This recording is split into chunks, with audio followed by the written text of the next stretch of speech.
కాంగ్రెస్ 6 గ్యారెంటీలు అసాధ్యమైన హామీలన్నారు కొండా విశ్వేశ్వరరెడ్డి. ప్రభుత్వం బాధ్యతారహితంగా వ్యవహరిస్తోందన్నారు.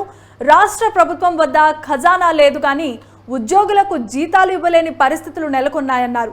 రైతుల రుణమాఫీకి 32,000 కోట్లు కావాలి, సాధ్యమయ్యే పనేనా అంటూ ఆయన ప్రశ్నించారు. 2047 వరకు భారత్ ప్రపంచంలో మొదటి స్థానంలో నిలబెట్టాలనే లక్ష్యంతో మోదీ ఉన్నారన్నారు. కేసీఆర్ హయాంలోనే రైతు సమస్యలు మొదలయ్యాయంటూ దుయ్యబట్టారు. స్థితి తెలుసుకొని మాట్లాడితే ప్రభుత్వాలు దేశం ఎంతో బాగైతుంది. 5 గ్యారెంటీలు 6 గ్యారెంటీలు ఇవన్నీ కూడా చెప్పిండ్రు. ఇవి అసాధ్యమైన గ్యారెంటీలు. ఎందుకంటే ఈ ప్రభుత్వంలో అసలుకు నిధులు లేవు.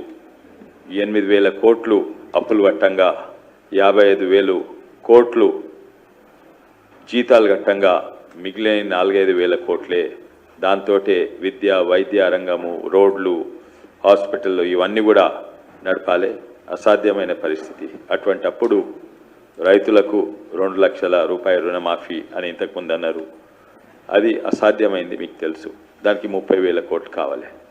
సరే కేంద్ర ప్రభుత్వం సరే రాష్ట్ర ప్రభుత్వము ఎందుకో అన్నది వాళ్ళు నిజంగానే వాళ్ళు చేసిన వాగ్దానాలు కాదు. ఈ గ్యారెంటీలు సెంట్రల్ నుంచి వచ్చినాయి. అందుకే ఇక్కడ కూడా ఆ గ్యారెంటీలు మన తెలంగాణ రాష్ట్ర ప్రభుత్వం కాంగ్రెస్ ప్రభుత్వం మీద నెత్తి మీద ఎలక్షన్స్ దృష్టిలో పెట్టుకొని ఈ గ్యారెంటీలు పథకాలు అనౌన్స్ చేసిండ్రు.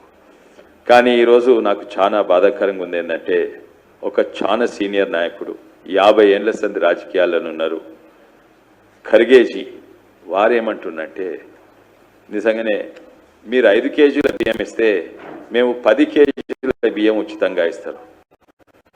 దీని కింద ఏమన్నా రీసెర్చ్ చేసిండ్రా, ఏమన్నా స్టడీస్ చేసిండ్రా, దీని వెనుక వాస్తవాలు ఏమున్నాయి, ప్రజల అవసరాలు ఏమున్నాయి, ఇవన్నీ చూసి మాట్లాడుతుండ్రా?